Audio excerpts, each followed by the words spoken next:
पिले जन्मभूमि कविताटी को पढ़िया पूर्व आम फास्ट कवि विषय जाना। ये जन्मभूमि कविताटी को लिखिं कवि भक्त कवि मधुसूदन राव। भक्त कवि मधुसूदन राव 1835 मसीह पुण्यधाम पुरी सहर जन्मग्रहण करते। रचित पद्म, प्रभात, पृथ्वीपति, बसंत गाथा, उत्कलर गाथा प्रभृति कविता गुड़िक खूब मनमुग्धकर और हृदय स्पर्शी अटे। जन्मभूमि कवितार कवि जन्म मात्र दर्शन कर जो भक्त कवि मधुसूदन राव जड़े आदर्श शिक्षक से विद्यालय पाठ पढ़ाई अनेक गुड़िया पुस्तक मान रचना करते। आम कौन करेंगे जन्मभूमि कविताटी को पढ़ा देख ताले मु स्वर पढ़ी तुम्हें पढ़ देख मुझे पढ़ी तू ही माँ जन्मभूमि पवित्र भारत भूमि तोहरी संतान अटू सरवे तोर श्री चरणे सेवा पाई मन प्राण देवा गाइबा तोहर नाम आनंद रवे तो आनंदे होइबा कांदीबा दुखरे तोर होइड दुखी धन्य महिमा तोर नाही तार पटांतर मस्तकरे हिमालय पर्वत वर दुई पारु से जलधि ब्रह्मपुत्र सिंधु नदी चरणरे विराजित महासागर विंध्यगिरि बरकटिरे गंगादी केते नदी शोभे शरीरे।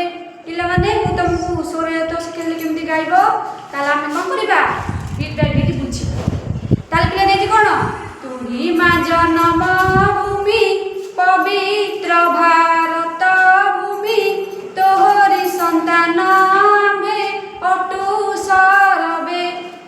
तू ही माँ जन्मभूमि ताले माँ बेटी कौन कर जन्मभूमि सहित तुलना कर पवित्र भारत भूमि आम जो जन्मग्रहण करचे से हूँ पवित्र पुण्यधाम भारत बोली कहुए भारत को पवित्र बा श्रेष्ठ कहुई। तोहरी संतान आम अटू सरवे पिले सरव अर्थ हूँ समस्ते माने कहार आम संतान अटू ये भारत मातार आम समस्ते संतान अटू। ताले पिले मु लिखि दो तुम नोट कर लिखि दियो शब्दार्थ लेख पे सरव अर्थ कौन सरव अर्थ हूँ समस्ते। ताले समस्ते किए से ये पृथ्वी पृष्ठरे जेत सब भाई आ भणी मान अच्छा आम भारत माता कौटू संतान अटू। तोर श्री चरणे सेवा पाई मन प्राण देवा गाइबा तोहर नाम आनंद रवे तोर श्री चरण सेवा। ताले पिले कहार चरण ए भारत मातार संतान। श्री अर्थ हूँ सुंदर लिखिले श्री अर्थ हूँ कौन सुंदर चरण अर्थ हूँ पाद।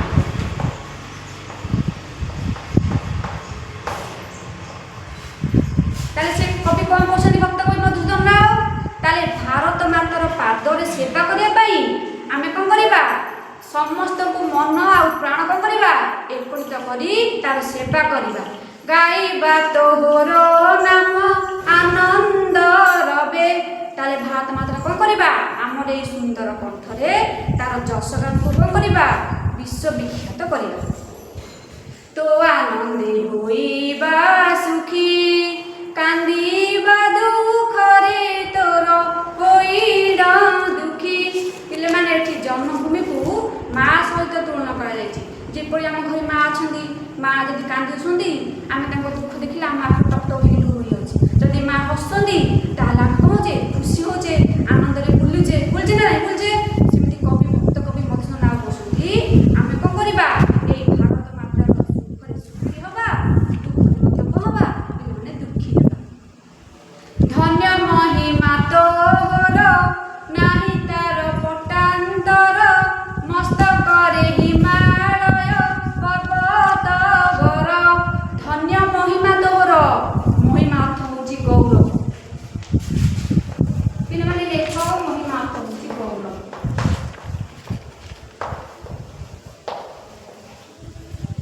ତାହେଲେ ପିଲେ କାହାର ଗୌରବ? ଏଇ ଭାରତ ଭୂମିର ଗୌରବ କ'ଣ କରିବା? ଆମେ କିପରି ସେ ଆଗକୁ ଆଗକୁ ପୁଣ୍ୟଧାମ କ୍ଷେତ୍ରରେ ପହଞ୍ଚି ପାରିବ ଆମେ ଚେଷ୍ଟା କରିବା। ନାହିଁ ତାର ପଟ୍ଟାନ୍ତର। ପଟ୍ଟାନ୍ତର ଅର୍ଥ ହେଉଛି ପିଲେ ତୁଳନା। ଅର୍ଥ କ'ଣ କରିବା? ଆମେ ଭାରତ ମାତାକୁ ବା ଆମ ଜନ୍ମଭୂମିକୁ କାହା ସହିତ ତୁଳନା କରିପାରିବା ନାହିଁ। ଯେମିତି ଆମର ବିଜ୍ଞାନରେ ପାର୍ଥକ୍ୟ ରହୁଛି ଯେ ସେ ୟାର ଗଛ ସଜନା ଗଛ ଆଉ ଲିମ୍ବ ଗଛ ମଧ୍ୟରେ ପାର୍ଥକ୍ୟ ଦେଖ। କିନ୍ତୁ ଆମର ଏଇ ଭାରତ ପବିତ୍ର ଭୂମି ମହାନ ବା ଶ୍ରେଷ୍ଠ ଅଟେ। ତାକୁ କୌଣସି ଜୀବ ଜନ୍ତୁ କୀଟ ପତଙ୍ଗ ପଶୁ ପକ୍ଷୀ ପ୍ରାଣୀ ସହ ତୁଳନା କରିପାରିବା ନାହିଁ। ମସ୍ତକରେ ହିମାଳୟ ପର୍ବତ। ମସ୍ତକ ଅର୍ଥ ପିଲେ କ'ଣ? ମୁଣ୍ଡ। ଅର୍ଥ ଏଇ ଭାରତ ଭୂମିର ମୁଣ୍ଡରେ କ'ଣ ହୋଇଛି? ହିମାଳୟ ପର୍ବତମାନ ଅଛି, ଯାହାକି ମୁକୁଟ ରୂପେ ଶୋଭା ପାଉଛି। ତାହେଲେ ମସ୍ତକ ଜାଣିବା। ମସ୍ତକ ଦେଖ ମୁଣ୍ଡ।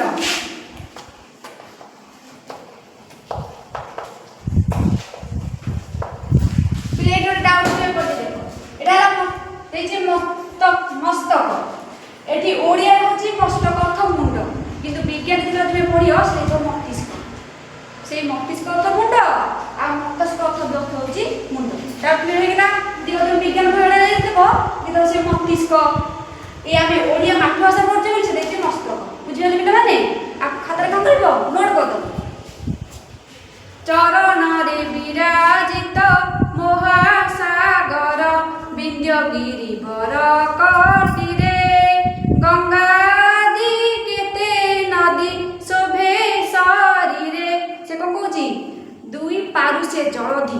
ଅର୍ଥ ଏଇ ଭାରତ ଭୂମିର ଦୁଇ ପାର୍ଶ୍ୱରେ ଜଳଧି। ଜଳଧି ଅର୍ଥ ପିଲେ କ'ଣ?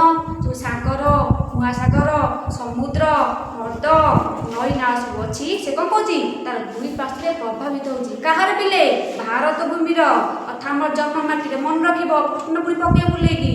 କାହାର ଦୁଇ ପାର୍ଶ୍ୱରେ ସମୁଦ୍ରମାନ ବହି ଯାଉଅଛି? ଜନ୍ମଭୂମି ଲେଖିଲେ ହବ, ହେଲେ ଭାରତ ଭୂମି ଲେଖିଲେ ବି ହବ। ବ୍ରହ୍ମପୁତ୍ର ସିନ୍ଧୁ ନଦୀ। ତାହେଲେ ଭାରତ ଭୂମିର କ'ଣ ହେଇଛି? ଦୁଇ ପାର୍ଶ୍ୱରେ ନଦୀ ନାଳ ସମୁଦ୍ର ବହୁଛି। ପୁଣି କୋଉ ପୁତ୍ର ବହୁଛି? ବ୍ରହ୍ମପୁତ୍ର ଆଉ ସିନ୍ଧୁ ନଦୀ ମଧ୍ୟ ବହି ଯାଉଛି। ଚରଣରେ ବିରାଜିତ ମହାସାଗର। പിന്നെ ସାଗର ଅଛି ହ୍ରଦ ଅଛି। ଚରଣ ଅର୍ଥ ହେଉଛି ପାଦ। ଏଇ ଭାରତ ଭୂମିରେ ପାଦରେ କ'ଣ ହେଉଛି? ଚରଣରେ ଜଳ ହୋଇ କ'ଣ ଯାଉଛି?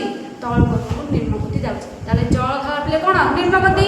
ଉଚ୍ଚଗତି ସେ କ'ଣ କରିବ? ନିମ୍ନଗତିକୁ ବଢ଼ି ବଢ଼ି ଆସିବ। ତାହେଲେ ଆମେ ଯଦି ଦେଖିବା ପ୍ରଥମ ଶବ୍ଦର ଅର୍ଥ, ତାହେଲେ ବିରାଜିତ ଅର୍ଥ କ'ଣ? ବିରାଜମାନ କରିବା। ଦେଖ ବିରାଜିତ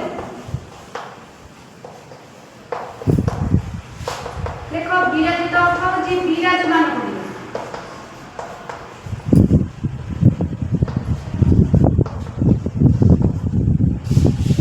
ବିନ୍ଧ୍ୟଗିରି ବରକଟିରେ ଗଙ୍ଗା ଆଦି କେତେ ନଦୀ ଶୋଭେ ଶରୀରେ। ବିନ୍ଧ୍ୟ ଅର୍ଥ ହେଉଛି ପର୍ବତ ପିଲେ। এই ଭାରତ ଭୂମି ମଧ୍ୟ ପର୍ବତ ରହିଛି। ଗିରିବର ଅର୍ଥ ଶ୍ରେଷ୍ଠ।